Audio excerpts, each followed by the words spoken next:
watazamaji wa TV Kigongo, na kuja na dawa ya haraka haraka kuwasaidia ndugu zangu wale ambao soko na kipato, ambao tunaishi chini ya dola mbili, wale ambao tunaishi chini ya dola mbili.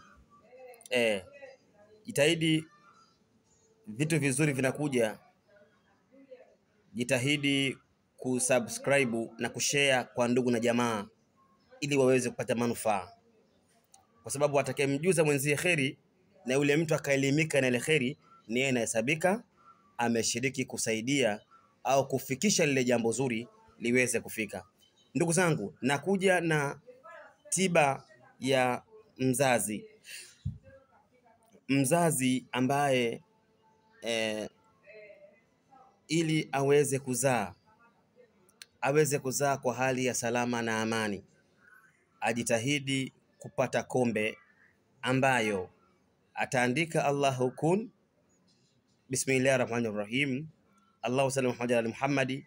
Kisha baada ya hapo utaandika jina la Barahati mara 28 au idadi ya umri wa huyo mjamzito, ili kwa ajili ya kuzaa salama.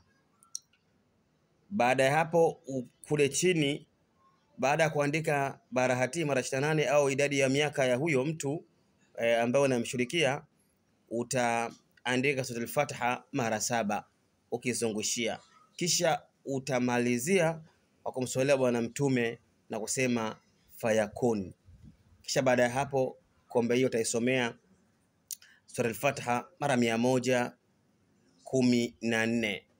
Kisha baada ya hapo mgonjwa atakunywa kwa ajili ya kumlilia Mungu amsaidie aweze kujifungua salama.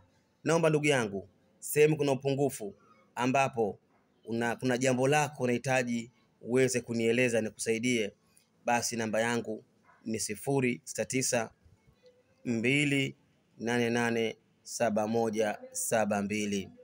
Piga uweze kupata ushauri na dawa. Tunauza dawa kwa yule mama ambaye ni mjamzito. Usipate tabu kama ikitokea uchungu unakuja na kukata. Dawa zipo, unakunywa na hali inakwenda vizuri. Mambo ya kazini sio mazuri, na wadui na fitna na hasad na husuda, dawa zipo, kombe zipo. Ndugu yangu, usisite. Wale ambao wenye matatizo ya chango wanione. Pia vile vile napenda kwa usieni, msitumie vitanzi wazazi, msitumie vidongi wazazi, msitumie sindano wazazi. Mnakwenda kujikurubishia maradhi mazito, kansa na kuoza kizazi. Utakuwa unatoka damu asubuhi na jioni, damu zitakuwa zikatiki. Epuka na mambo ya kuiga, epuka na mambo ya kufuata mkumbo. Mambo ya kufuata mkumbo sio mazuri. Mavidonge, mavitanzi yanapelekea kusababisha uzazi kuwa wa shida. Ukija kwangu ikithibitika ulitumia vitanzi, sijui ukatumia vidonge, ukatumia sindano, kiukweli sitakusaidia, bali nitakwambia leta pesa, kwa sababu kama ungelikuwa unafahamu kuzaa ni thamani, watoto ni tunu, watoto ni zawadi, watoto ndio utetezi wa sisi masikini, ndio furaha ya sisi masikini.